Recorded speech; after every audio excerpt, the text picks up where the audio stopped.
Olá, queridos, bom dia, na paz do Senhor. Eu quero trazer o nosso devocional de hoje falando ou fazendo uma pergunta para você: o que é ser cristão? Queria que você pensasse comigo um pouco, porque um cristão é alguém que, antes de qualquer coisa, foi perdoado dos seus pecados, reconciliado com Deus o Pai, por intermédio do seu Filho Jesus Cristo, que foi enviado para pagar o preço da nossa salvação, e por isso nós nos tornamos cristãos, seguidores de Cristo. E isso só acontece quando a pessoa se arrepende dos seus pecados, coloca a sua fé na vida perfeita, na morte vicária, substitutiva e na ressurreição de Jesus Cristo, o Filho de Deus.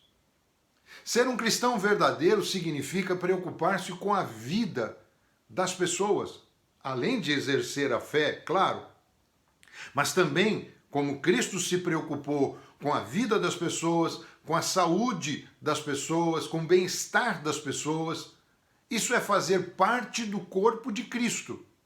Quando você tem as atitudes de Cristo, é fazer parte do corpo de Cristo, que Paulo usa uma metáfora para dizer que a igreja do Senhor Jesus Cristo é o seu corpo. Então você, como cristão, deve se preocupar com a igreja, com o que ela é, com o que ela deveria ser. Você que pertence a este corpo místico de Jesus Cristo, chamado igreja. Deus irá perguntar a cada um desses membros do corpo de Cristo as seguintes perguntas. Você se alegrava com os outros membros do corpo? Quando eles estavam alegres, você também tinha alegria? Você chorava com eles? Quando eles estavam tristes por alguma circunstância, você chorou com eles também? Tratou os fracos com a mesma indispensável atenção que eles precisam? Com honra especial para aqueles que muitos achavam menos dignos de honra? Porque foi exatamente isso que o Senhor Jesus fez. Ele se alegrou com os que se alegravam, chorou com os que choravam, honrou aqueles que eram desprezados pela sociedade, maltratados pela sociedade, desonrados pela sociedade. Por acaso você prestou dobrada honra àqueles que os liderava e ensinava a palavra de Deus? Porque é assim que Paulo nos ensina, lá em primeira carta aos Coríntios, capítulo 12, versículo 22 a 26, e também escrevendo para Timóteo a sua primeira carta, capítulo 5, versículo 17.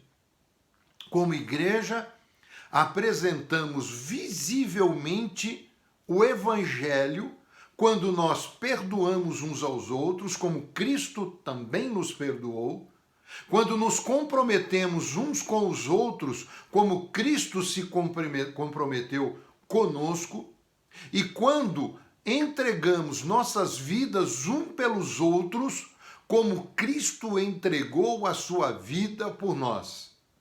Começou a complicar, não é? Entregar a minha vida pelos outros? Mas isso é ser cristão.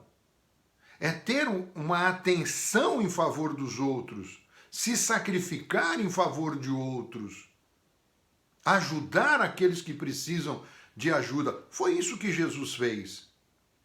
Quando nos reunimos para adorar a Deus, exercitar o amor e praticar boas obras uns para com os outros, nós demonstramos na vida real, podemos assim declarar, o fato de que Deus nos reconciliou consigo mesmo e uns com os outros. Isso se chama comunhão. Eu gosto de dizer que isso é comunhão vertical quando nós estamos em contato com Deus e comunhão horizontal quando nós estamos em contato com os nossos irmãos.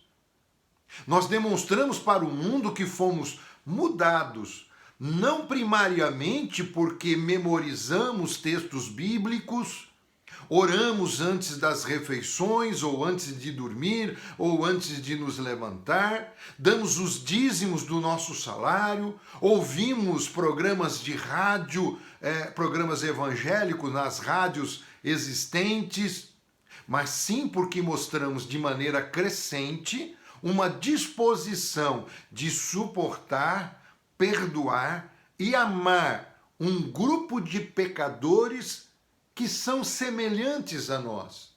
Porque nós também pecamos e também carecemos do perdão de outros. Além do perdão de Deus, carecemos do perdão de nossos irmãos. Se a nossa condição diante de Deus é de fato autêntica, isso se transformará nas nossas decisões diárias, ainda que o processo possa ser lento, cheio de passos errados, de recomeços, mas faz parte. Lembrando sempre, nós somos falhos, nós somos limitados, nós somos pecadores e carecemos da misericórdia e da graça de Deus. Mas devemos nos empenhar com a ajuda do Espírito Santo que habita em nós para sermos melhores cada dia. Guardemos firme a confissão da esperança, sem vacilar, pois quem fez a promessa é fiel. E ele disse: aquele que começou a boa obra em vós, certamente a aperfeiçoará até o dia de Cristo. Essas são palavras de Paulo, olhando para a obra de Jesus Cristo na nossa vida.